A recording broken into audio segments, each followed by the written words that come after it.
columna y baluarte de la verdad, edificando con sana doctrina a la Iglesia de Cristo.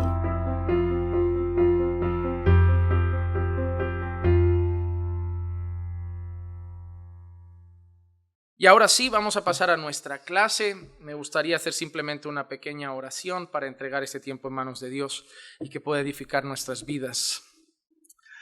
Padre, queremos darte gracias porque hemos podido orar a ti. Hemos podido, Señor, también alabar tu santo y bendito nombre. Y ahora queremos, Señor, ser instruidos por tu palabra. Señor, estamos aprendiendo mucho a través de estas clases, a través de estas enseñanzas. Estás abriendo mucho más nuestro entendimiento para comprender la inmensidad y la grandeza de todo lo que Jesús hizo por nosotros. Y te pido, Señor, que sigas abriendo nuestra mente. Te pido, Padre, que nos ayudes a no distraernos. Sabemos, Señor, que el cansancio llega, que es por la tarde, que muchos han trabajado, pero te pido, Señor, que le demos la debida atención a tu palabra, para que podamos, Señor, así ser edificados y aprender más de ti y de tus verdades. Úsame para poder explicar esta enseñanza de hoy de una manera clara y sencilla. A veces los conceptos pueden ser un poco difíciles, Señor, pero te pido que me ayudes a exponerlos de una manera fácil de comprender para todos y sobre todo de una forma bíblica. No me dejes desviarme a derecha ni a izquierda de tu palabra. Líbrame de quitar o poner a lo que tú has dicho y ayúdame a solo decir lo que está escrito y nada más, porque no necesitamos otra cosa que lo que tú has dicho. Así que, Padre, bendice esta clase y ayúdanos a comprender la verdad de la expiación. Te lo pido en el nombre de Jesús. Amén y amén. Hermanos, la semana pasada estuvimos viendo el tema de... ¿Alguien se acuerda? La propiciación. Estuvimos hablando del propiciatorio y luego llegamos a la propiciación por nuestros pecados y estuvimos recordando que el tema de la propiciación se trata de apaciguar la ira de Dios, de la obra hecha por Jesucristo, de manera que a través del sacrificio de Jesús, la ira de Dios que estaba sobre nosotros por causa de nuestros pecados quedara totalmente calmada. Y hoy vamos a hablar de una cosa parecida, es la expiación. No es que sea parecida, pero lo que sucede es que está muy vinculada una obra a la otra. Están muy unidas, tanto que la diferencia puede ser mínima, puede ser en conceptos de definiciones, pero creo que valía la pena separarlas y hacer dos clases diferentes. Así que hoy vamos a hablar de la expiación de pecados. Esta es nuestra clase número 14 de Doctrinas Fundamentales de la Fe Cristiana. Y hoy hablaremos de eso, de la expiación de pecados. Lo primero, me gustaría poner el origen de la palabra y su significado. La palabra expiación o expiar viene de la palabra hebrea que se pronunciaría kafar. Así más o menos se pronunciaría, exactamente no será así. Si hay algún judío en la sala me corrige, pero yo lo intento. Pero lo que significa es, transmite la idea de cubrir, tanto en el sentido de cubrir para esconderse o de cubrir a alguien, es decir, no acusar a alguien de delito o de pena. Eso es lo que nosotros entendemos por la expiación. La expiación es el hecho por el cual nuestros pecados son cubiertos. Nuestros pecados son completamente cubiertos, completamente quitados, completamente apartados de nosotros. Y me gustaría iniciar la clase, como he hecho alguna vez, con un par de frases de autores conocidos. Y la primera es de Charles Spurgeon, que dice lo siguiente: a su tiempo Cristo realmente murió y llevó a cabo lo que había prometido hacer. Asumió cada pecado de su pueblo y sufrió cada golpe de la vara a causa de esos pecados. Sorbió en un solo horrible trago todo el castigo de los pecados de todos los elegidos. Tomó la copa, la puso en sus labios, sudó como gruesas gotas de sangre cuando dio el primer sorbo de esa copa, pero no desistió, sino que siguió bebiendo y bebiendo y bebiendo hasta la última gota, y volteando la copa hacia abajo dijo: consumado es. Y en un solo sorbo de amor, el Señor Dios de la salvación había borrado completamente la destrucción. No quedó ni un solo vestigio, ni siquiera el menor residuo. Él sufrió todo lo que se debió haber sufrido, terminó con la transgresión y puso un fin al pecado. La manera poética como Spurgeon consigue describir ese momento en Getsemaní, que él dice que es el primer sorbo de la copa. Jesús ahí ya empieza a sudar gotas de sangre, sabiendo el peso que se le venía sobre encima, el castigo del Padre que venía sobre él, pero aún así dice que él siguió bebiendo, bebiendo y bebiendo hasta el punto que fue capaz de poner la copa boca abajo, completamente vacía, y gritar: consumado es. Jesús pagó por todos nuestros pecados, quitó nuestros pecados, arrancó nuestros pecados. Así pudo satisfacer toda la justicia de Dios, cargando el peso de todo el castigo para darnos la gracia de todo su perdón. Y ahora me gustaría seguir con otra frase de R.C. Sproul que dice lo siguiente: el prefijo ex significa fuera de o de, por lo que la expiación tiene que ver con eliminar algo o quitar algo. En términos bíblicos, tiene que ver con quitar la culpa mediante el pago de una sanción o mediante la ofrenda de un sacrificio. En contraste, la propiciación tiene que ver con el objeto de la expiación. El prefijo pro significa por, así que la propiciación provoca un cambio en la actitud de Dios para que Él pase de estar en enemistad con nosotros a estar por nosotros. A través del proceso de la propiciación somos restaurados a la comunión y al favor delante de Dios. Y con estas dos frases es cuando me gustaría llegar a esa diferencia que existe entre la propiciación y la expiación. La expiación se define como la eliminación del pecado o de la culpa. Sin embargo, la propiciación tiene que ver con el apaciguamiento de la ira de Dios. Tanto la expiación como la propiciación se unen en la cruz, en la obra expiatoria de Cristo. Y ahora, antes de ir a los textos, para que lo entendamos, la propiciación es como decía Sproul, tiene que ver con el objeto a través de el que recibe el sacrificio, que es Dios. La propiciación es el acto de calmar la ira de Dios.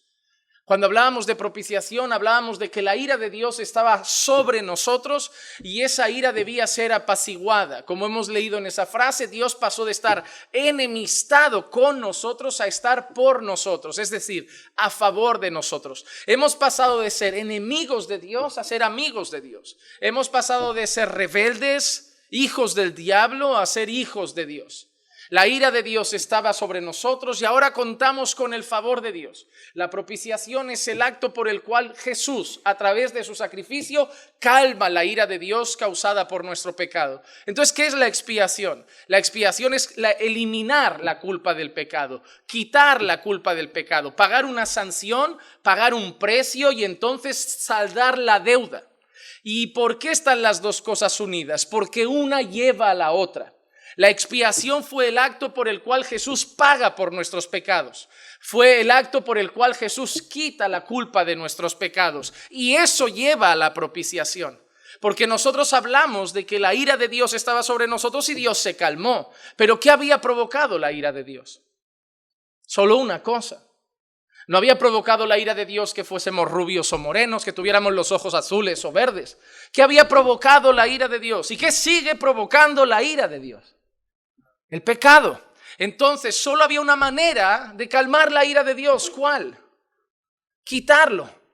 No podemos dejar el pecado delante de Dios y simplemente pedirle por favor que lo pase por alto. No podemos simplemente dejar el pecado delante de Dios y decirle a Dios que nos enfade. Dios odia el pecado, aborrece el pecado y toda la ira de Dios estaba dispuesta a ser derramada sobre nosotros por causa del pecado. La única manera de calmar la ira de Dios, de apaciguar la ira de Dios, de apagar la ira de Dios, era quitar lo que provocaba la ira de Dios. Y ese es el acto de la expiación. A través de la expiación, la culpa de nuestros pecados es quitada. Jesús paga por ellos. Jesús los lava, Jesús los limpia y Jesús los borra. Entonces ahora ya no hay pecado delante del Padre y la ira de Dios se va. Y entonces se apacigua Dios, se calma Dios, se calma el furor de Dios y ahora tenemos el favor de Dios. Una cosa lleva a la otra. La expiación es el acto de quitar la culpa del pecado, apartar, borrar la culpa del pecado y al hacer la expiación se da la propiciación. La ira de Dios se calma y se apacigua y ahora tenemos su favor. ¿Entendemos la unión de cómo una cosa lleva a la otra? Vamos a ver entonces el concepto de la expiación en la Biblia. Y algo que hemos estado haciendo en las últimas clases es pasar primero por el Antiguo Testamento y luego entenderlo en el Nuevo Testamento, en la persona de Jesucristo. Amén. Vamos primero al Antiguo Testamento a ver la expiación. Lo primero que vamos a ver era que era muy común hacer ofrendas por causa del pecado. Ofrendas por causa del pecado. Vamos al libro de Levítico, al capítulo 4 y los versículos 16 al 21. Levítico, capítulo 4, versículos 16 al 21, dice así la palabra del Señor. Entonces, el sacerdote ungido traerá sangre del novillo a la tienda de reunión. Mojará el sacerdote su dedo en la sangre y la rociará 7 veces delante del Señor frente al velo. Pondrá sangre sobre los cuernos del altar que está delante del Señor en la tienda de reunión y derramará toda la sangre al pie del altar del holocausto que está a la puerta de la tienda de reunión. Le quitará toda la grasa y la quemará sobre el altar y hará con el novillo lo mismo que hizo con el novillo de la ofrenda por el pecado. Hará lo mismo con él. Así el sacerdote hará expiación por ellos y ellos serán perdonados. Sacará el novillo fuera del campamento y lo quemará como quemó el primer novillo. Es la ofrenda por el pecado de la asamblea. Si tú lees el libro de Levítico y ves los primeros capítulos, especialmente del libro de Levítico, unos cuantos capítulos, te vas a dar cuenta que la palabra ofrenda, sacrificio, holocausto y sangre sale constantemente. Vemos leyes ceremoniales, rituales y ceremonias para apaciguar la ira de Dios mediante la expiación de los pecados. Hay ofrendas por los pecados del sacerdote, hay ofrendas por los pecados de la asamblea entera, de todo el pueblo. Cada una tenía su ritual y tenían que ser minuciosos a la hora de hacer esos rituales. Si te das cuenta, en nuestro texto habla de sangre, de mojar la sangre en el dedo, de rociarla 7 veces delante del Señor frente al velo, poner la sangre sobre los cuernos del altar que está delante del Señor en la tienda de reunión, derramar toda la sangre al pie del altar del holocausto, y eso tenía que hacerse al detalle.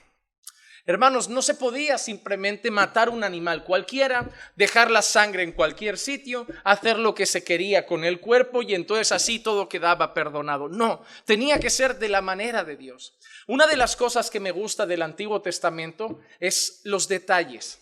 Cuando nosotros hablamos de las cosas de Dios, muchas veces somos personas muy superficiales. Hacemos las cosas muy de cualquier manera. Vivimos en un tiempo donde la gente hoy tiene tendencia a ser poco perfeccionista. Es más, si le dices a alguien que eres perfeccionista, lo ven como algo malo. Yo he llegado a personas de, oye, dime algún defecto tuyo. Soy muy perfeccionista. Y digo, no, dime un defecto.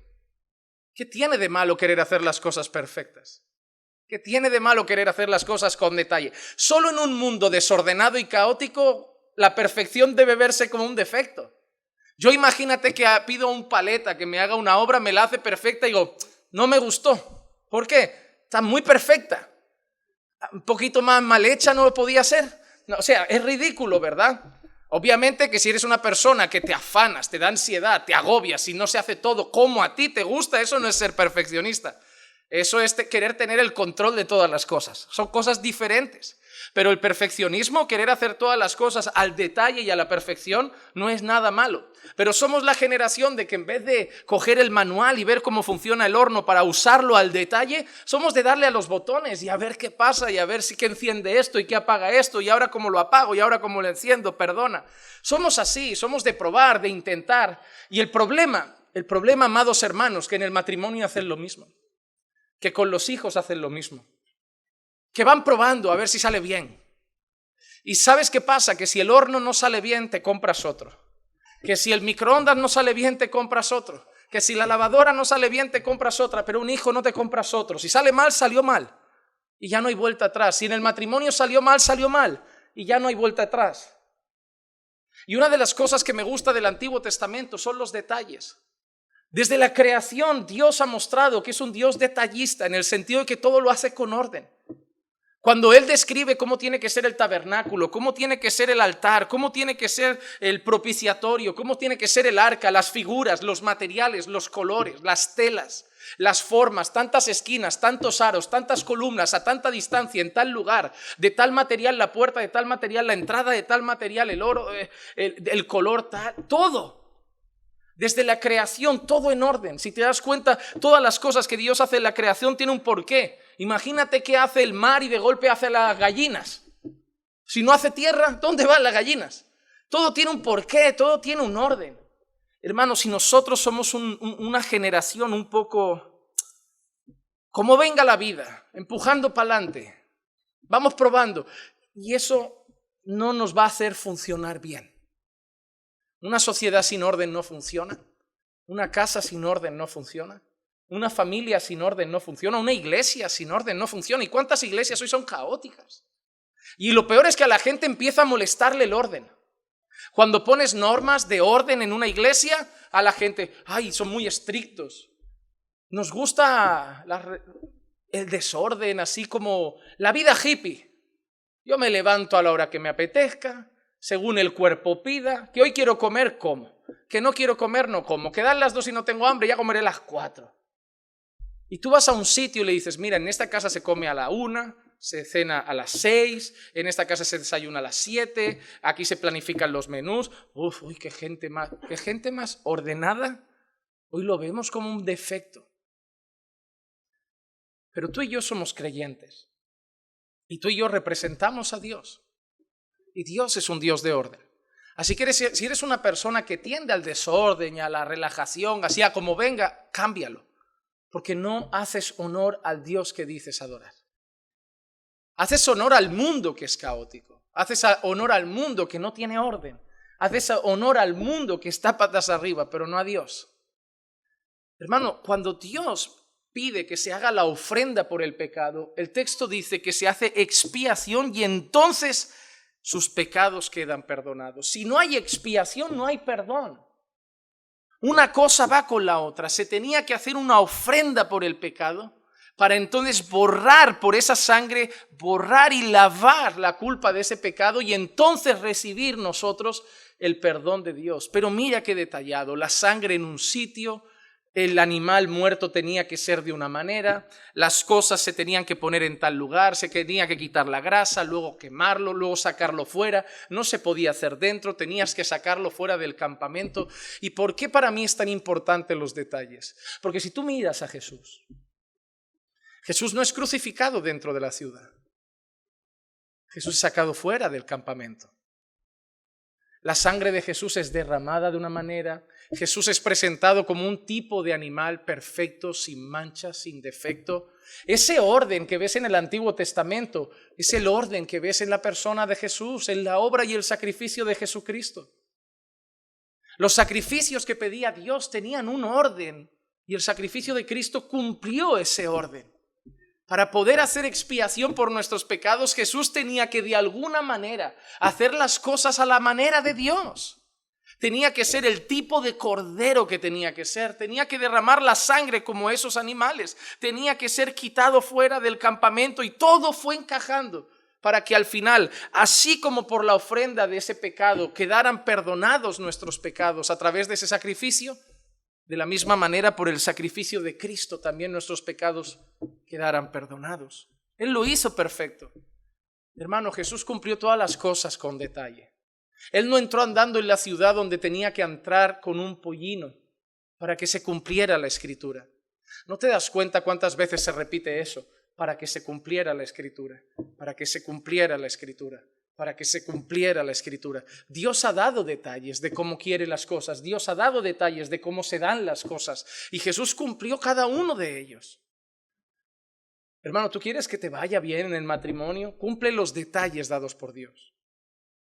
Porque a veces queremos vivirlo a nuestra manera y pedir la bendición de Dios. Señor, yo lo quiero hacer así, pero que la bendición que pone en tu palabra venga igualmente. No, pero yo te he dicho que te va a ir así si lo haces así. El matrimonio tiene que ser a la manera de Dios. La crianza de los hijos tiene que ser a la manera de Dios. El culto tiene que ser a la manera de Dios. si queremos agradar a Dios y su bendición. Así que en Levítico 4 hemos visto cómo debía ser derramada la sangre para entonces hacer esa ofrenda por el pecado, que se hiciera expiación y entonces ser perdonados. Hay una cosa interesante, que incluso los pecados involuntarios o cometidos por ignorancia se debía hacer expiación por esos pecados.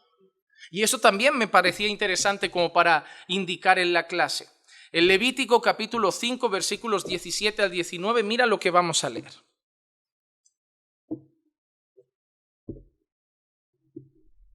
Levítico capítulo 5 versículos 17 al 19 dice: si alguno peca y hace cualquiera de las cosas que el Señor ha mandado que no se hagan, aunque no se dé cuenta, será culpable y llevará su castigo. Un alto ahí, hermanos amados. Aunque no se dé cuenta, será culpable. Si alguno comete un pecado, aunque no se dé cuenta, será. Si los indios nativos de aquella tribu donde no ha llegado la palabra de Dios cometen un pecado, aunque no se den cuenta, son culpables. Si yo me voy a Francia o a Alemania con mi coche y aparco donde no se puede aparcar y me multan, yo no le puedo decir al hombre, es que no conozco la ley, yo vengo de España. El policía me va a multar igual. Mi obligación es saberlo y mi obligación es hacerlo. ¿Cuántas veces hay personas que se excusan en esta frase? Ha sido sin querer. A veces creemos que esa frase nos da vía libre a recibir perdón como si nada.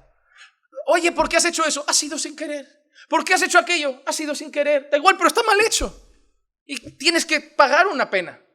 Tienes que haber una consecuencia. Tiene que haber algo. Las cosas que están mal hechas, no importa si lo hemos hecho en ignorancia, están mal hechas y punto. Es que los niños de pequeños no hay que tener en cuenta lo que hacen porque no son conscientes. Está mal y punto. Si el niño miente, es que no es consciente. ¿Tú crees que no es consciente? A ti sí que te ha engañado bien. Pero nosotros hoy en día consideramos que cuando yo no sabía la norma, no sabía algo, estoy libre de culpa. No. Mira lo que dice la palabra. Si alguien hace algo de lo que el Señor manda que no se haga, aunque no se dé cuenta, será culpable y llevará su castigo. Entonces traerá el sacerdote un carnero sin defecto del rebaño, conforme a tu valuación, como ofrenda por la culpa. Así el sacerdote hará expiación por él, por su error, mediante el cual ha pecado inadvertidamente sin saberlo, y le será perdonado. Es ofrenda por la culpa. Ciertamente era culpable delante del Señor.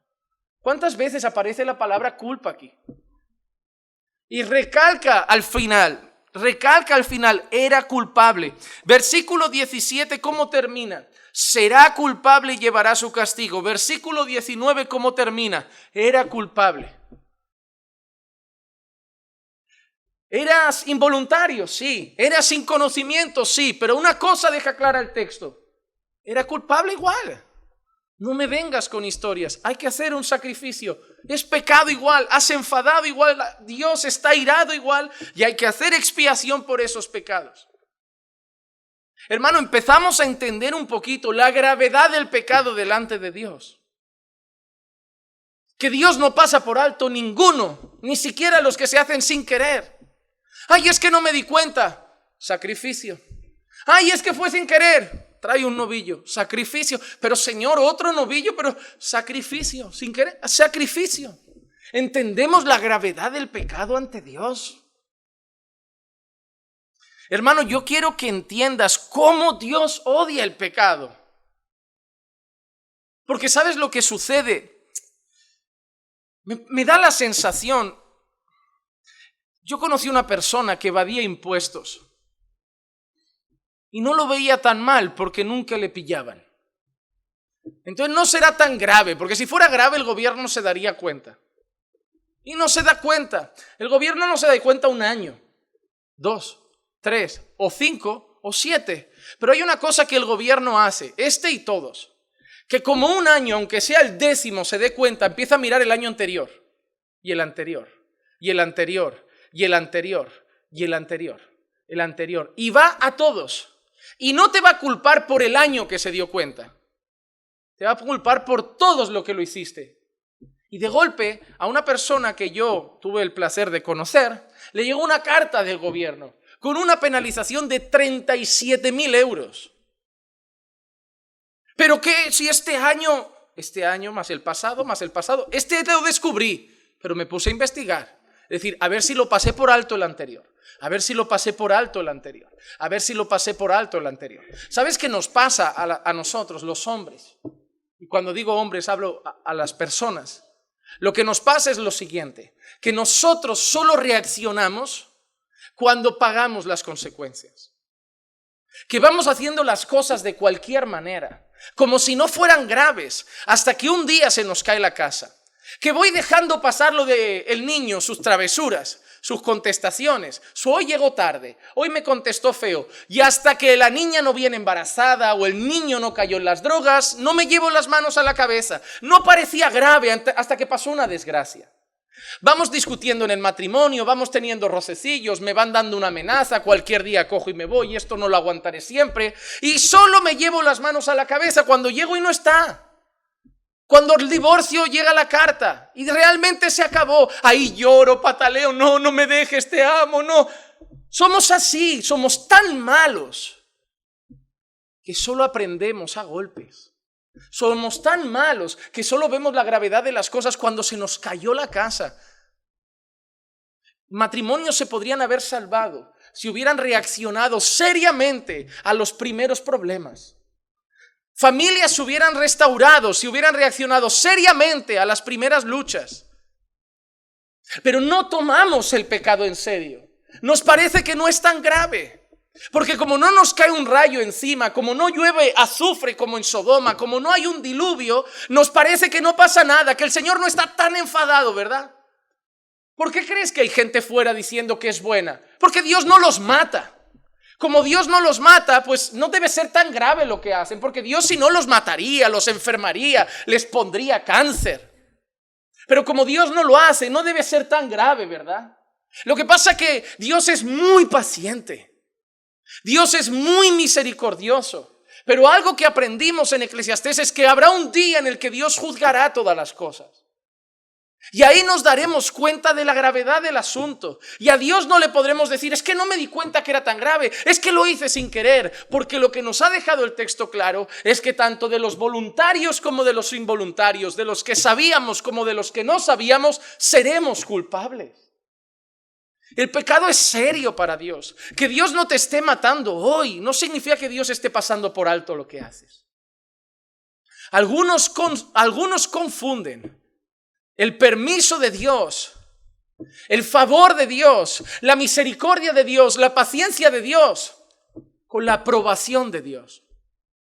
Porque si Dios no quisiera que hiciera esto, me pararía de alguna manera. No, hermano, no.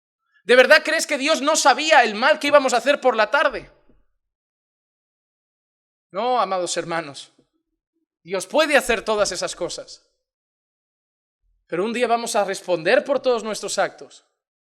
Y que Dios te esté dejando respirar un día más, que Dios te esté despertando un día más, que Dios te esté dando de su favor un día más.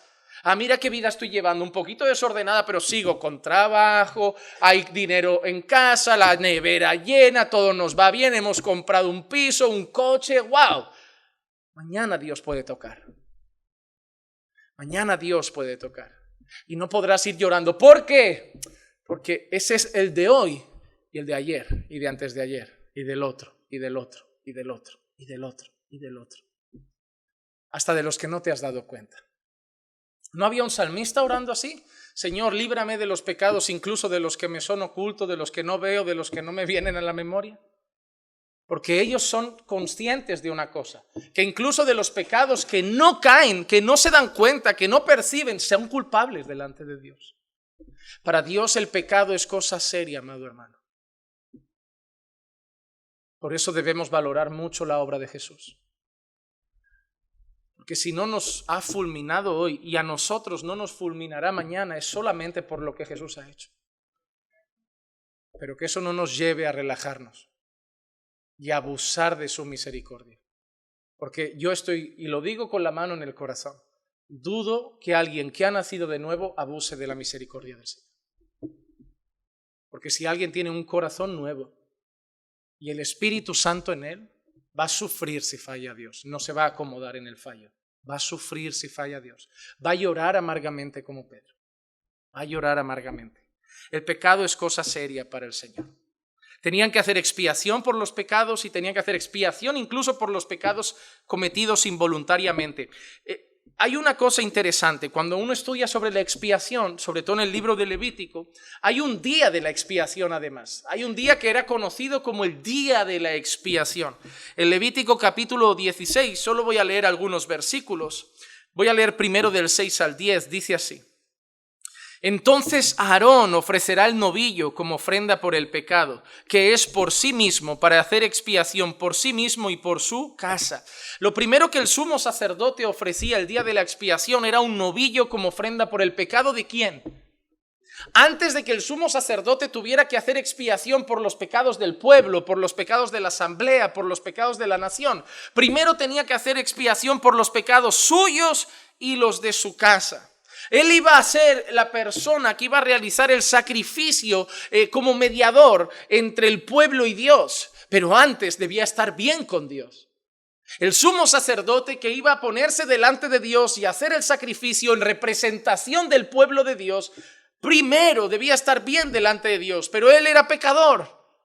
Así que para estar primero bien delante de Dios, él primero tenía que hacer un sacrificio, el día de la expiación, un sacrificio por sus propios pecados y los de su casa. Y entonces, expiados sus pecados, perdonados sus pecados, ahora bien con Dios, ya podía ir a hacer al otro paso, por el pueblo.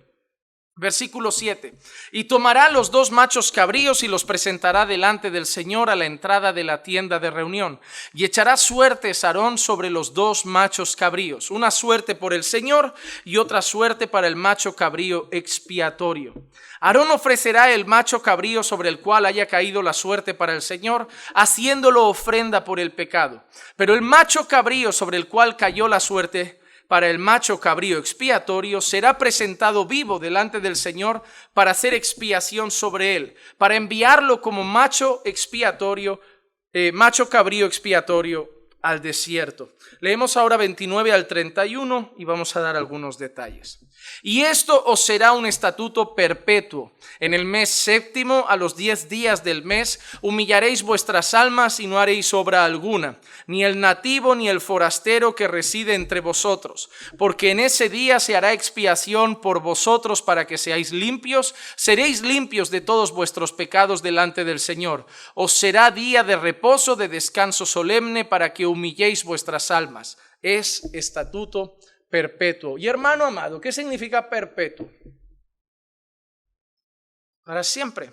Ahora yo te pregunto, bajo esta frase y determinación del Señor, bajo este mandato de Dios, los judíos a día de hoy, ¿qué deberían estar haciendo? Te pregunto, ¿tú crees que los judíos a día de hoy están haciendo estos rituales? ¿Tú crees que los judíos a día de hoy están haciendo estos sacrificios?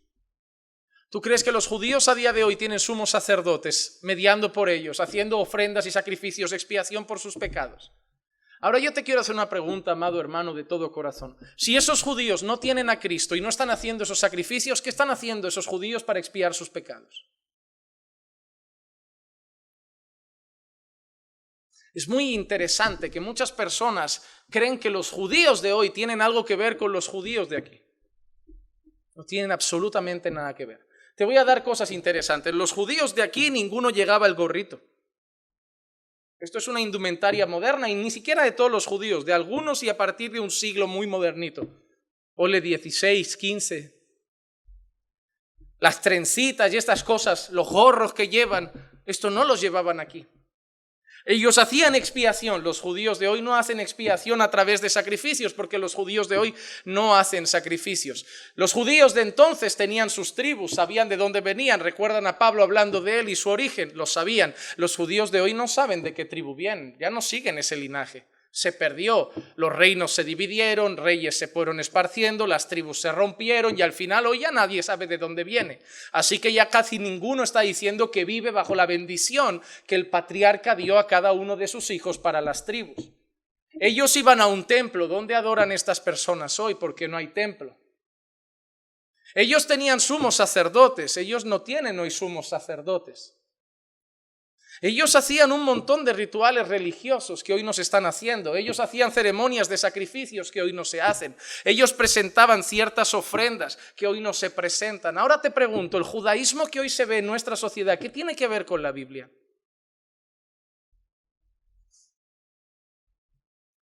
Pues ahora más curioso, porque ellos tienen una fe o una religión que no tiene nada que ver con la Biblia.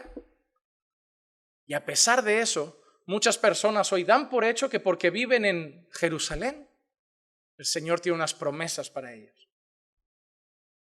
Si empezáramos a entender que no todo Israel es Israel, que no es judío el que lo es exteriormente, sino el que lo es interiormente, que la circuncisión no es la de fuera, sino la del corazón, y que no son los descendientes de Abraham los que vienen simplemente de un linaje físico, sino que son descendientes de Abraham, aquellos que son por la fe en Cristo. Que cuando Dios habló de la promesa a Abraham, no habló de sus simientes, habló de su simiente, hablando de Jesús. Y que tú y yo somos el verdadero Israel de Dios. Y tú y yo somos el verdadero pueblo escogido de Dios. Y lo somos no por haber nacido en Ecuador o en España o en Jerusalén. Lo somos porque hemos nacido de nuevo, porque somos el pueblo de Dios en Cristo. Porque ellos no tienen sacerdotes, pero nosotros tenemos un sumo y glorioso sumo sacerdote. Porque ellos no tienen más sacrificios, pero nosotros tenemos a alguien que hizo un sacrificio perfecto para expiar nuestros pecados. Porque ellos ya no derraman sangre, pero nosotros fuimos redimidos de nuestra vana manera de vivir, no con oro ni con plata, sino con la preciosa sangre, como de un cordero sin tacha y sin mancha, la sangre de Jesús. Amados hermanos, no hay nada mejor que estar en Cristo, porque eso es lo que nos hace pueblo de Dios y herederos de las promesas a Abraham. Herederos de las promesas a Abraham. El día de la expiación era una ceremonia más compleja. Algunos datos. Primero, involucraba las prendas sacerdotales especiales. Además, en el día de la expiación no se expiaban los pecados con un solo animal. Eran 5 animales, concretamente un toro, 2 cabras y 2 carneros. También se utilizaba incienso y se debía purificar debidamente y con detalle el lugar santo. El toro se sacrificaba por los pecados de los propios sacerdotes, se echaba luego suerte sobre las 2 cabras, una era sacrificada y la sangre se utilizaba para purificar el lugar santo, luego otra recibía los pecados del pueblo, era lo que llamamos el chivo expiatorio. ¿Les suena? ¿Les suena de algo, de alguna peli, verdad? Pero ¿por qué el chivo expiatorio? Cuando alguien no hacía algo malo y le cargaban a él con la culpa de todo lo que se había hecho, se le llamaba el chivo expiatorio. ¿Por qué? Porque él se llevaba la culpa de nuestras malas acciones. Esa cabra era escogida porque había un símbolo, había algo simbólico que pasaba ahí. Se consideraba que el pecado de todo el pueblo pasaba a esa cabra y la lanzaban fuera, al desierto. La lanzaban al desierto para simbolizar que el pecado era sacado de medio del pueblo de Dios. ¿Qué más? Se lanzaba al desierto para llevarse los pecados del pueblo. Los 2 carneros eran presentados como ofrenda por el sacerdote y por el pueblo. La ceremonia concluía quemando la grasa del toro y de las cabras sacrificadas. Y todo esto nos muestra una cosa: lo grave que es el pecado para Dios. Hermanos, 5 animales, sangre, uno llevado al desierto y abandonado allí. ¿Crees que iba a pasar con la cabra en el desierto? ¿Qué? ¿Que iba a vivir plácidamente feliz como el toro Ferdinand en el campo? No, esa cabra iba a durar muy poco, devorada por las fieras. Pero todo representa sangre, muerte de animales, incienso para purificar, sangre derramada por el sacerdote, por el pueblo. Dios odia el pecado. Y tiene que hacerse toda esa serie de cosas para arrancarlo de medio del pueblo. Hermano, el pecado es serio. Y mientras yo preparaba este estudio y todos sus detalles, yo solo veía una cosa: Dios odia que peque. Dios odia que peque, que Dios no me esté pidiendo hacer esos sacrificios porque lo hizo Cristo, que Dios no demande la sangre de animales porque la derramó Cristo, no significa que Dios mire con agrado nuestro pecado. Hermano, cuando tú pecas hoy, tienes que entender que en aquella época tendrías que haber hecho un sacrificio para expiar tus pecados. Y ahora cuentas con el sacrificio de Cristo, pero sigue siendo el mismo Dios. Dios no cambia. Dios sigue odiando igual el pecado.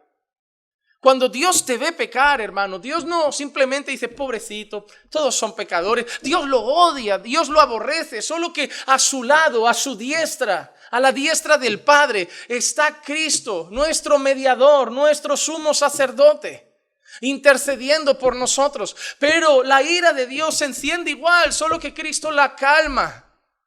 Cristo calmó la ira de Dios por siempre. Ya no tenemos ese miedo de que se descargue sobre nuestras cabezas. Pero Dios aborrece el pecado. Hermano, no peques contra Dios. Dios odia cuando pecamos. Lo odia, lo odia, lo odia. Y recuerda que cada vez que pecas, recuerda a Cristo en la cruz, recuerda su agonía en Getsemaní, recuerda los latigazos, recuerda la corona de espinos, recuerda los clavos en las manos y los pies, recuérdalo, porque es como si lo volvieras a clavar. Es como si lo volvieras a clavar, es como si volvieras a hacer su sacrificio, solo que el de Él vale para siempre, pero es como si lo volvieras a clavar. Hermano, que no recordemos a Jesús y su sacrificio solo un día, esporádicamente. Recordadlo siempre, para que entendamos la gravedad del pecado. Y otra cosa, el día de la expiación tenía otra cosa interesante. Había que hacer expiación por los pecados de todo el pueblo. ¿Por qué era tan importante hacer ese día pecados? Para que todo el pueblo quedara limpio de pecado. Para que todo el pueblo quedara libre de pecado. ¿Por qué había que expulsar a ese chivo afuera al desierto para que expiara los pecados, para que simbolizara que se los llevara fuera del pueblo? ¿Por qué había que dejar a todo el pueblo libre de pecado? Porque eso nos recuerda que Dios no ha hecho una alianza contigo. Dios ha hecho una alianza con un pueblo. Y Dios se encargará de presentarse a ese pueblo limpio. Hermano, hay una cosa que a veces decimos que es verdad, pero que si no la explicamos bien puede llevar a confusión. Porque yo creo que a veces las verdades no completadas o no explicadas con detalle pueden llevar a tener ideas equivocadas. Por ejemplo, ¿es verdad que la relación con Dios es individual de cada uno? Sí.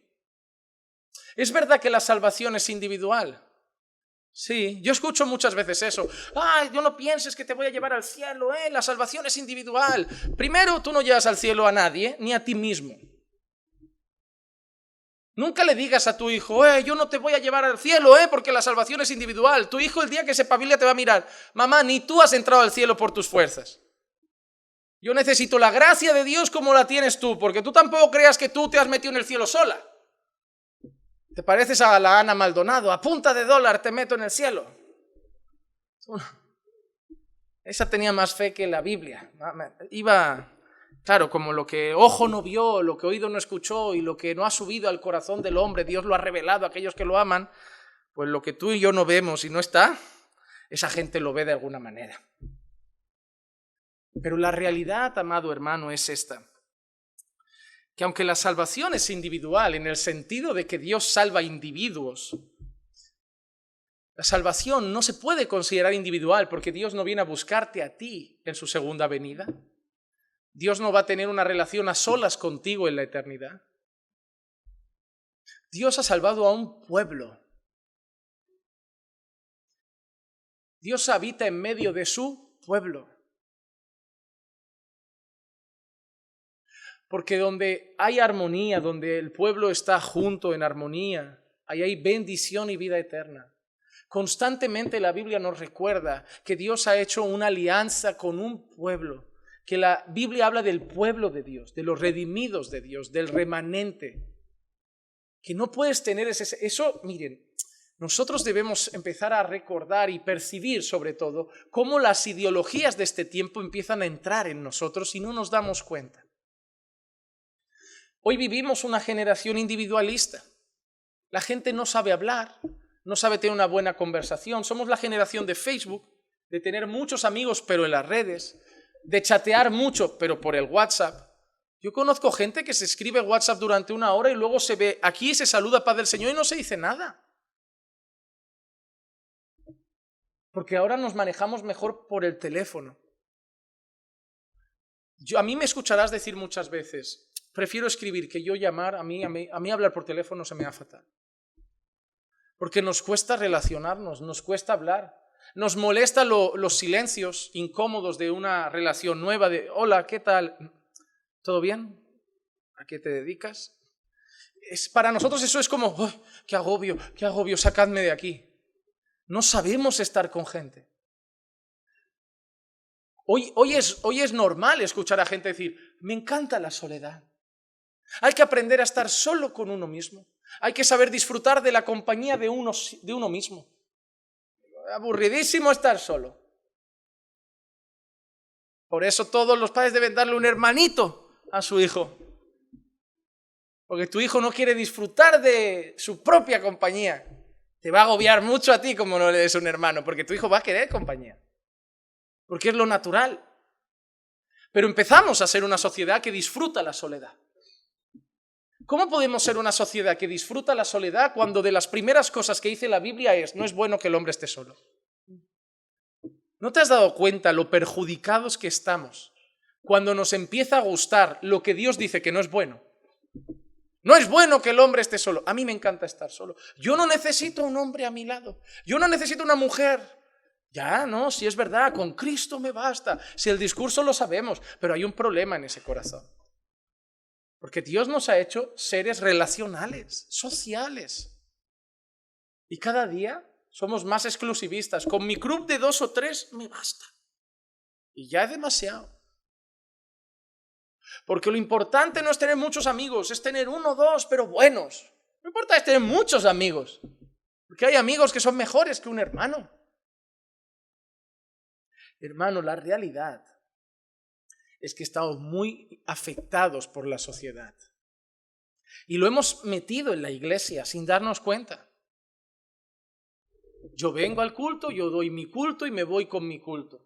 Yo soy la iglesia. ¿Cuántas veces escucho esto? Yo soy la iglesia. La iglesia no es un templo, yo soy la iglesia. Tú no eres la iglesia. Nosotros somos la iglesia. La iglesia somos un cuerpo. La iglesia no es un dedo mutilado que anda por las calles sola. ¿Desde cuándo un miembro amputado es algo sano? Imagínate al dedo ahí, sangrando en la esquina. Yo soy la iglesia. Tú estás fatal. Tú vas a morir pronto. Necesitas estar pegado al cuerpo. Pero es que así está la gente hoy. Yo veo muchas prédicas en YouTube, pastor. Hermano, ¿qué tal? Bien, pastor, yo oro, yo leo la Biblia. Pero no te vemos casi en la iglesia. No, pero yo busco al Señor. Tú estás fatal. Pero estás tan absorbido por esa cultura individualista que tú te engañas diciendo que estás bien, pero aunque te sientas bien, no es normal ni bueno. Un creyente sano ama estar en el culto. Un creyente sano extraña no ir a la iglesia. Un creyente sano que falta una semana a la iglesia, se le hizo larga la semana, le faltó algo porque echó de menos estar con sus hermanos. Eso es un creyente sano. Es como, miren, los síntomas de enfermedad. Ay, es bueno de vez en cuando darse un tiempo en el matrimonio, que uno se vaya unos días para echarse de menos. ¿Y dónde has sacado esos discursos? ¿Cómo que es bueno echarse de menos? ¿Y si se acostumbra? ¿Y si le empieza a gustar esos días solo? ¿Y si le empieza a gustar? Una relación sana es una relación que no necesita unos días separados y que extraña un día sin ver a esa persona amada. Una familia sana es cuando extrañas estar con tu familia. Ay, pastor, yo ya no echo de menos, porque tengo a la iglesia, ya no echo de menos a mis padres, ni a mi madre, ni a mis hermanos. Dios me ha dado otra familia. Está muy bonito el discurso y gracias a Dios que nos ha dado otra familia. Pero eso significa que tu familia tenía problemas. Porque ser creyente no significa que Dios nos haya dado una familia y la otra no valga. Si era una familia normal, te apetece estar con ellos también y sufres porque los querías ver en tu familia, en Cristo, pero amas estar con ellos. Solo que ahora es doloroso porque ahora es creyente y hay muchas cosas de ellos que no te va a gustar, pero los amas tanto que no puedes dejar de estar con ellos. Hermano, estamos muy enfermos. Pero el mundo nos está haciendo ver que esas enfermedades son normales, pero no lo son para Dios. El día de la expiación era importante porque el pueblo quedaba limpio de pecado. Porque Dios quería estar bien, no contigo, quería estar bien con su pueblo. Jesús no derramó su vida por ti. En ninguna parte de la Biblia dice que Jesús murió por ti. La Biblia dice que Jesús vino a morir por sus ovejas, que Jesús vino a morir por su pueblo, por los suyos, pero siempre acaba en ese, en plural, en colectivo. No, Jesús vino a morir por nosotros. Y Jesús hizo expiación por nuestros pecados. ¿Te has dado cuenta de la cena del Señor? ¿Por qué nosotros en la pandemia nunca la celebramos online como otras iglesias? Porque yo veía iglesias. Córtate tu pedacito de pan en casa, ponte tu vasito y ahí todos en la cámara. ¡Ole! Levanta, hermano, bebe. ¿Por qué nosotros no lo hicimos? Porque la cena del Señor en ninguna parte de la Biblia era una celebración individual. La cena del Señor siempre decía, y cuando estéis juntos, haced esto. Y si no estábamos juntos, no se hacía. Porque lo que celebrábamos en la cena del Señor no era que Dios me había salvado a mí en mi casa. Es que Dios había salvado un pueblo y cuando el pueblo se reunía lo celebrábamos con la cena del Señor, simbolizando con esos elementos su cuerpo partido por nosotros, su sangre derramada por nosotros. Por eso esperamos con ansias que llegara el primer domingo del mes después de la cuarentena para tomar la cena del Señor juntos y celebrar que volvía a estar el pueblo unido. Porque si hubiera tardado un poco más las normas, no las hubiéramos tenido que saltar porque somos llamados a estar juntos. Y tuviéramos que haber pasado por encima de las normas del gobierno porque teníamos que haber obedecido primero a Dios antes que a los hombres. Gracias a Dios que terminó antes. Dios aborrece el pecado y por eso había que hacer expiación. Otra cosa interesante, la expiación siempre va unida a sangre. Levítico 17:11 dice, porque la vida de la carne está en la sangre, y yo os la he dado sobre el altar para hacer expiación por vuestras almas, porque es la sangre, por razón de la vida, la que limpia el pecado, la que quita el pecado, la que saca el pecado, la que cubre el pecado, es la sangre, por causa de la vida. Por causa de la vida. Eso es muy fácil de entender. Si tú empiezas a desangrarte, ¿qué se te va a quedar pronto acabadita? La vida. La vida. Ahí está la vida. Mientras hay sangre en el cuerpo fluyendo, moviéndose, hay vida. Si le quitas la sangre a un cuerpo, no va a haber vida. Entonces, bajo eso nos enseña algo, que es la sangre, es por la sangre, por razón de la vida la que hace expiación. Por eso fue la sangre de Cristo la que nos redimió de nuestra vana manera de vivir. No fue el sacrificio solamente, especifica el texto bíblico que es por su sangre que fuimos librados, por su sangre que fuimos redimidos, por su sangre que se hizo expiación de pecados, porque en la sangre estaba la vida. Y otra cosa curiosa solo, ¿en qué parte de este texto dice, no se puede donar sangre? Así dice el Señor. Porque los testigos de Jehová suelen usar y no sé cómo lo pueden torcer de manera que diga, porque la vida de la carne está en la sangre, y entonces de ahí no se puede hacer donaciones. Es completamente absurdo. Quiero que sepan que no hay ningún mandato en la Biblia que no diga que se puede donar sangre. Es más, si me pongo a ser meticuloso,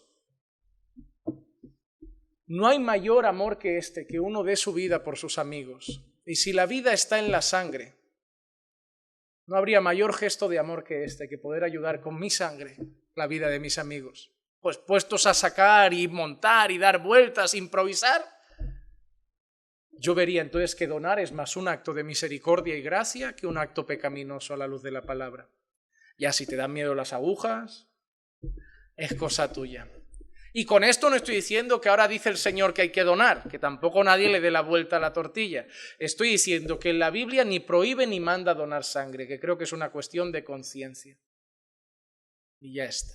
Pero solamente para afirmar que no tiene ningún fundamento argumentos que sectas como los testigos de Jehová suelen dar a estas cosas.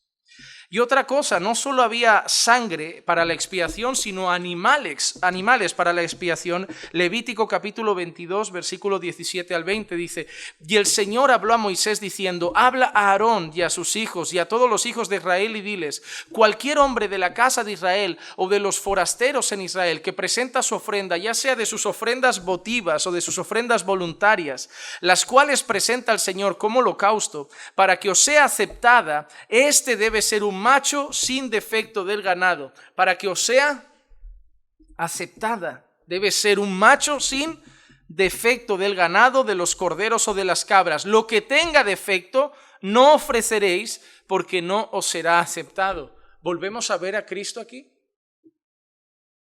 ¿Qué pasaría si Cristo hubiera cometido solo un pecado? ¿Qué pasaría si Cristo hubiera llegado con algún tipo de defecto?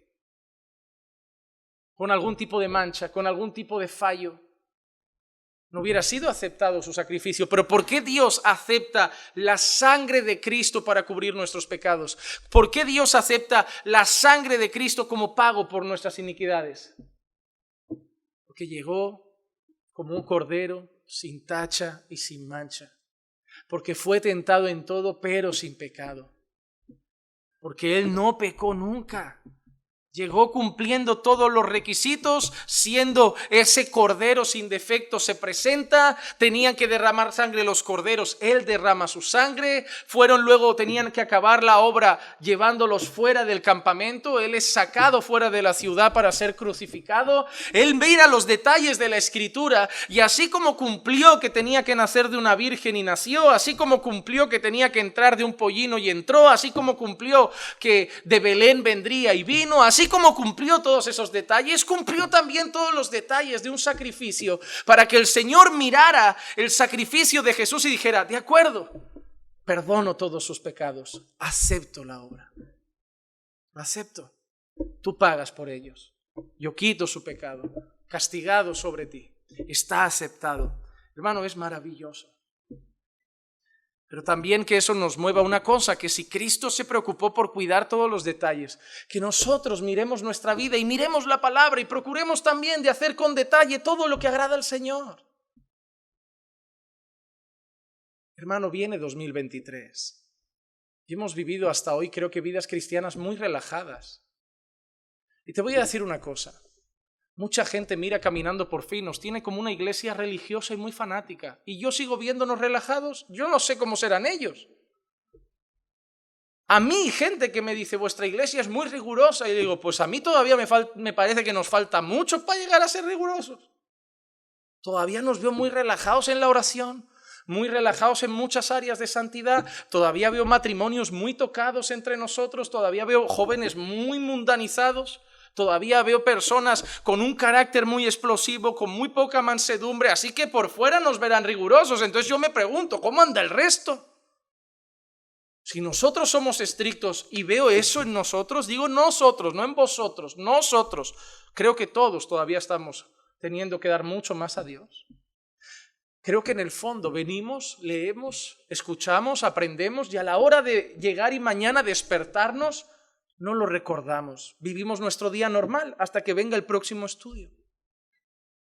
Hablamos sin pensar en todo lo que hemos aprendido sobre el hablar. Caminamos sin pensar en todo lo que nos han enseñado en tantos cultos ya sobre la manera de actuar. Vamos al trabajo, lidiamos con compañeros, tratamos a nuestras esposas, a nuestros hijos y a nuestros esposos sin pensar en todos los estudios que nos han dado sobre familia.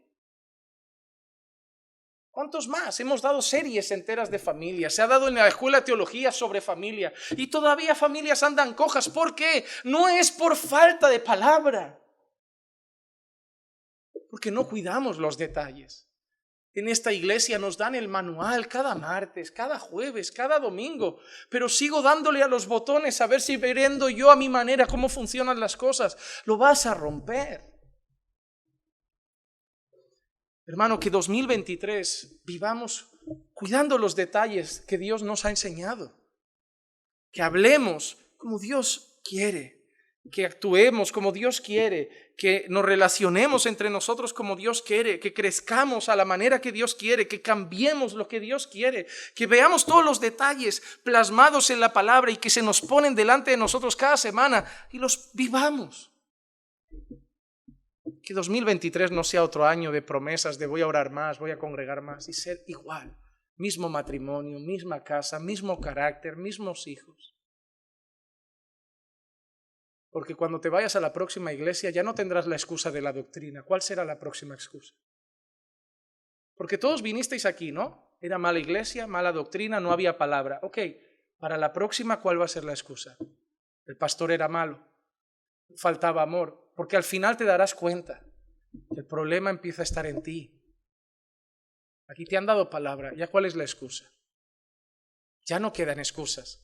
El Señor te está empezando a poner sobre un muro en el que te dice, ahora te toca mirarte a ti, ya no tanto la iglesia. Y empezar a reconocer que tú tienes un problema. Que antes te iban bien las excusas, pero se te están acabando. Y a mí me pasó eso cuando conocí la palabra. Ya no podía culpar al pastor, ya no podía culpar la iglesia, ya no podía culpar ni que no sabía. Ya solo me tocaba culpar al verdadero culpable. A mí. Yo este año quiero ser mejor creyente. Quiero ser mejor pastor, quiero ser mejor marido, quiero ser mejor vecino, quiero ser mejor hijo de mis padres, mejor hermano de mi hermana, mejor amigo de mis amigos. Y solo lo voy a conseguir si todo lo que enseño, leo y estudio cada día en mi casa, cuido con detalle de ponerlo por obra. Yo no soy cocinero para hacer las recetas a ojo. La vida no es un plato de comida. Para la vida hay que seguir la receta de Dios. Si no te está quedando bastante salada, cruda, pero tu plato no está sabiendo bien, porque estás haciendo la receta a ojo. Así que sigamos la receta de Dios y el matrimonio sabrá bien, la familia sabrá bien, nuestra vida espiritual sabrá deliciosa. Muchos estamos tristes en nuestras vidas espirituales, en el hogar, no porque Dios no nos bendiga, porque no queremos vivir lo que Dios dice. Yo aprendí que el que tiene la culpa de mi falta de gozo a veces en la vida, mi falta de ánimo, soy yo mismo, nadie más. Porque nadie me dice, quédate a ver la tele, no ores. Soy yo el que enciende la tele, soy yo el que se pone una prédica en vez de leer, soy yo el que no ora porque le cuesta más la oración que la lectura. Voy a hacer una prédica, unas alabanzas, pero orar me cuesta un poco más. Soy yo, nadie me obliga a quedarme en el sofá, soy yo. Pero yo este año quiero vivir con más detalle todo lo que he aprendido del Señor. Y una cosa interesante, hacían expiación incluso por las cosas inanimadas, y esto lo pongo como un detalle. En Éxodo 29, 36 y 37 dice, y cada día ofrecerás en expiación un novillo como ofrenda por el pecado y purificarás el altar cuando hagas expiación sobre él y lo ungirás para santificarlo. Durante 7 días harás expiación por el altar y lo santificarás. Entonces el altar será santísimo. ¿Expiación por qué? Por el altar. ¿Y santificar el qué? El altar. Y entonces ahí el altar queda limpio y todo lo que toque el altar será santificado. Por eso todo lo que tocaba a Jesús quedaba santificado. Porque Jesús es el verdadero altar santo. Levítico 16, 16. Harás pues expiación por el lugar santo a causa de las impurezas de los hijos de Israel y a causa de sus transgresiones, por todos sus pecados. Así harás también con la tienda de reunión que permanece con ellos en medio de sus impurezas. Mira qué interesante, había que hacer incluso sacrificio por las cosas. ¿Pero qué cosas? Las que tocábamos nosotros. Estábamos tan sucios que lo que tocábamos también se tenía que limpiar. Porque mira la frase, a mí me pareció sorprendente cuando estudiaba esto. Así harás también con la tienda de reunión que permanece con ellos. Había que purificar la tienda de reunión que permanece con ellos, ¿dónde? En medio del pueblo. ¿Por qué? Porque está en medio de sus impurezas. Son tan pecadores que ensucian hasta la tienda, ensucian hasta el altar, así que limpia también el altar, también hay que hacer expiación. ¿Ves lo grave que es el pecado para Dios? No quiere que nada quede sucio. ¿Sabes por qué? Porque Dios no tolera el pecado y no aguanta nada sucio delante de Él. Ahora te pregunto, ¿cómo crees que va a ser la eternidad? No habrá ninguna gota de maldad, ninguna gotita de pecado. Yo no consigo imaginar la eternidad. Y muchas veces nos hacemos preguntas, ¿verdad? ¿Qué memoria tendremos? ¿Recordaremos todo? Porque si me acuerdo de mi madre que está en el infierno, ¿cómo voy a ser feliz en el cielo? Un montón de preguntas. Pero a mí la que me parece más complicada es imaginar una vida sin maldad, donde no hay un celo, una mala mirada, una mala palabra, un mal gesto, donde está todo perfecto, limpio, puro, sin mancha, donde no hay un mal pensamiento, una mirada furtiva a lo que no es tuyo, donde no hay una pizquita de orgullo. No imagino eso, porque yo estoy tan manchado por mi pecado que no imagino una vida sin él. No consigo imaginar la vida sin las cosas que para mí son diarias. No consigo imaginar la vida sin las luchas con las que batallo cada día. No consigo. Es lo que más me cuesta de la eternidad. El cómo será la vida sin la carga que cargo a diario, que para mí es lo normal. Pero lo que sé que ahí no habrá pecado, porque Dios lo habrá limpiado todo. Ahí entonces llega Isaías a darnos un anuncio mesiánico. En Isaías 53, versículo 4 al 6, ciertamente Él llevó nuestras enfermedades y cargó nuestros dolores. Con todo, nosotros le tuvimos por azotado, por herido de Dios y afligido. Mas Él fue herido por nuestras transgresiones, molido por nuestras iniquidades. El castigo por nuestra paz cayó sobre Él y por sus heridas hemos sido sanados. Y ojo, hermanos, ese texto no está hablando de sanidad de la gripe, del cáncer. Ese texto está hablando del pecado. Ese texto yo he visto muchas personas que lo sacan de contexto para orar por un enfermo y decir, por sus heridas hemos sido curados. Pero es que ese texto habla del pecado, habla de la enfermedad, de la maldad, del peso, de la consecuencia del pecado en nuestra vida. Y por sus heridas hemos sido sanados del pecado, de la maldad, de las consecuencias del pecado. No digo que Dios no pueda sanar, solo digo que ese texto no se puede usar como un mantra para proclamar como si fuera lo que hay que repetir para decirle a la gente, Jesús murió para que todos seamos sanos. Esos son textos propios del Evangelio de la prosperidad. Todos los hijos de Dios tienen que estar sanos y eso no está en la Biblia. Todos nosotros nos descarriamos como ovejas, nos apartamos cada cual por su camino, pero el Señor hizo que cayera sobre Él la iniquidad de todos nosotros. Versículos 10 al 12. Pero quiso el Señor quebrantarle, sometiéndole a padecimiento. Cuando Él se entregue a sí mismo como ofrenda de expiación, verá su descendencia, prolongará sus días y la voluntad del Señor en su mano prosperará. Debido a la angustia de su alma, Él lo verá y quedará satisfecho. Por su conocimiento, el justo, mi siervo, justificará a muchos y cargará las iniquidades de ellos. Por tanto, yo le daré parte con los grandes y con los fuertes repartirá despojos, porque derramó su alma hasta la muerte y con los transgresores fue contando, llevando Él el pecado de muchos, intercediendo por los transgresores. ¿Te acuerdas la simbología de aquel chivo que cargaba el pecado y se iba? Eso es lo que hizo Jesús con nosotros. Él llevó nuestros pecados. Él se los quitó. Y ese es un mensaje de Isaías sobre el Mesías cumplido en Cristo. Mira lo que dice el apóstol Pedro en 1 de Pedro 2:24. Y Él mismo llevó nuestros pecados en su cuerpo sobre la cruz, a fin de que muramos al pecado y vivamos a la justicia, porque por sus heridas, otra vez, fuisteis sanados. Pedro está hablando de Jesús y ahora cita a Isaías 53 para mostrar así que aquel de quien habla Isaías es Cristo. Pero mira qué interesante, Él llevó nuestros pecados sobre la cruz, ahí los cargó, ahí nos perdonó, ahí se hizo expiación por nuestros pecados. Pero ¿cuál era el propósito? A fin de que muramos al pecado y vivamos para la justicia. Hermano, hay una cosa interesante. ¿Te recuerdas cuando hablamos de la justificación y que la evidencia de que realmente habíamos sido justificados era una vida santa? Que hablábamos de la propiciación y que de la evidencia de que Dios ya no estaba irado con nosotros era una vida santa. Mira lo que dice Pedro. Él ha hecho expiación por nuestros pecados para que vivamos para la justicia. Todo el tiempo la Biblia relaciona el perdón con la santificación que viene luego. Si Dios te ha perdonado, se va a ver en tu vida. Si Dios ha derramado su perdón y gracia sobre ti, se va a ver en tu vida. Si realmente Cristo ha quitado la culpa de tu pecado, se va a ver en tu vida. Porque Cristo ha quitado tu pecado, ha expiado tus pecados para que ahora vivas para la justicia. Él ha quitado tus pecados para que ahora mueras al pecado y vivas para la santidad. Hermano, si no vives en santidad, no vayas diciéndole a la gente que Dios te ha perdonado. Porque la evidencia de que disfrutamos del perdón de Dios es que ahora vivimos para la gloria de Dios.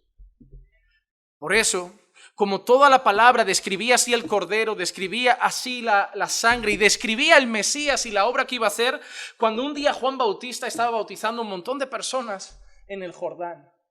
Una fila de gente esperando a ser bautizado por Juan el Bautista. Y ahí a lo lejos, yo me imagino a Juan levantando la mirada un día y poniéndose la piel de gallina, los pelos de punta, algo cambia. Siempre está bautizando gente, pero de golpe, ahí a lo lejos, alguien viene, diferente. Y Juan de golpe me lo imagino como embobado. Y la gente, Juan el próximo, y Juan ahí. La cara de Juan cambia, el corazón se acelera, algo va a pasar, porque él venía anunciando que alguien iba a venir.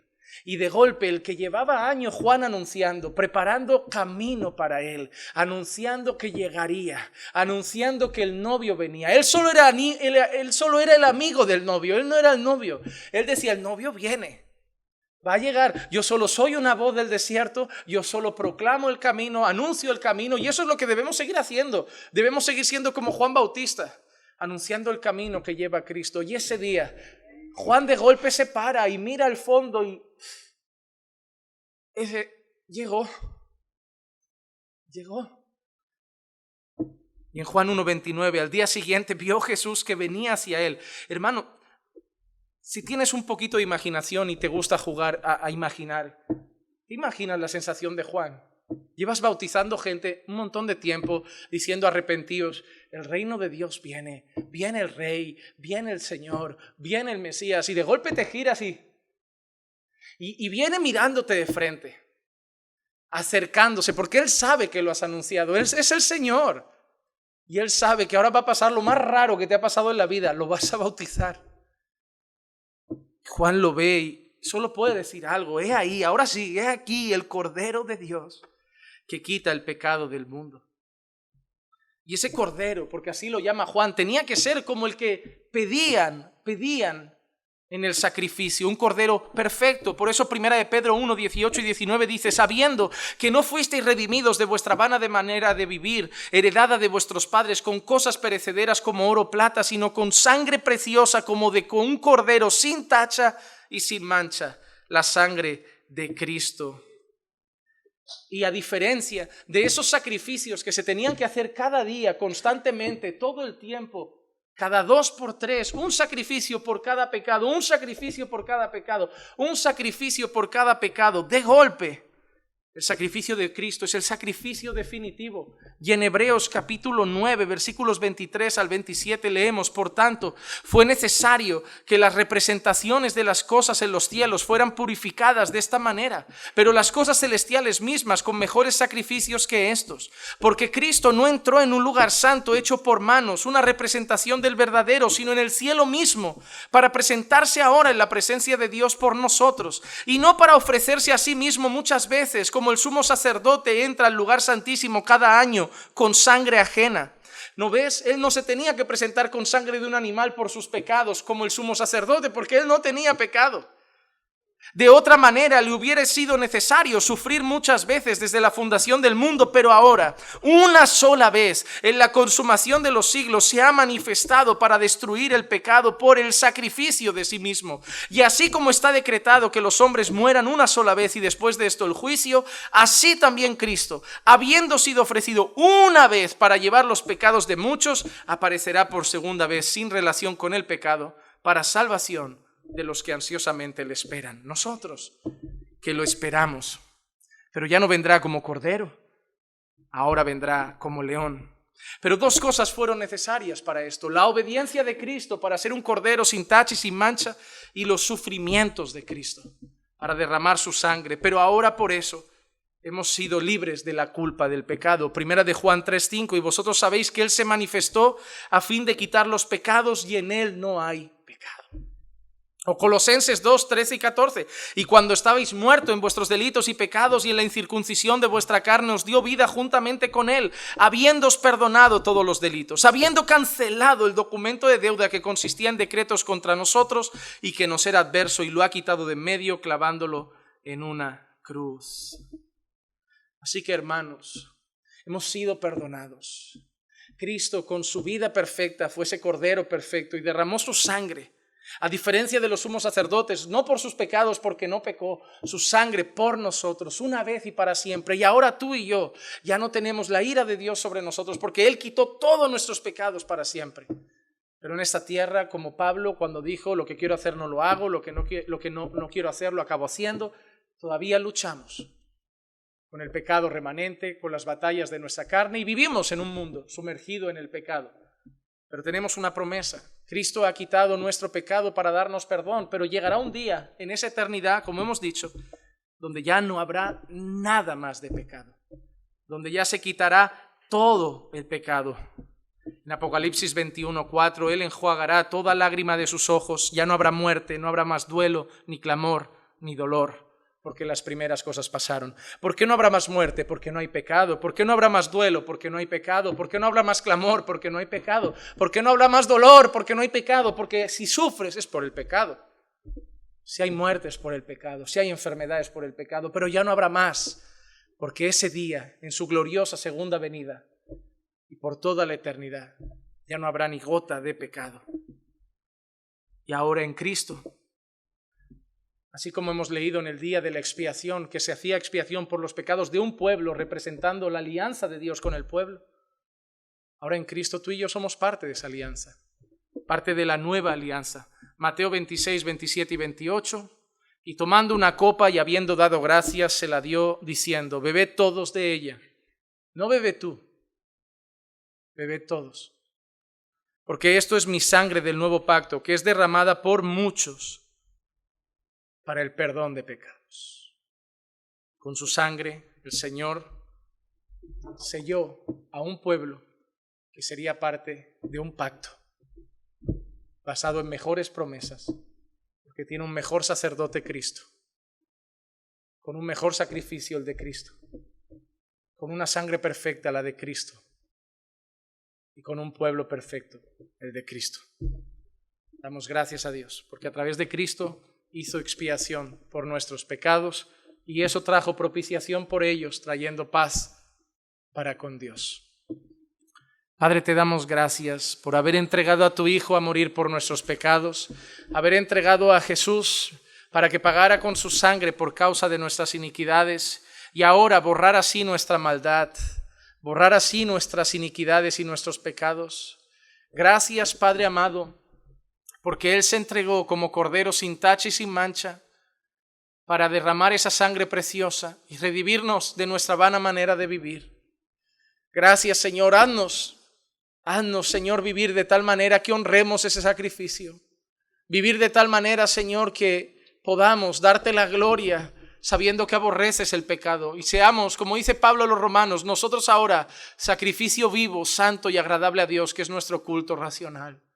Ayúdanos, Señor, a aborrecer el pecado, a mirar la cruz, ver el peso de nuestra maldad allí clavado y vivir de tal manera que ahora te agrademos, Señor, y podamos, Señor, honrar ese perfecto sacrificio con nuestra obediencia y santidad. Te lo pido en el nombre de Jesús. Amén.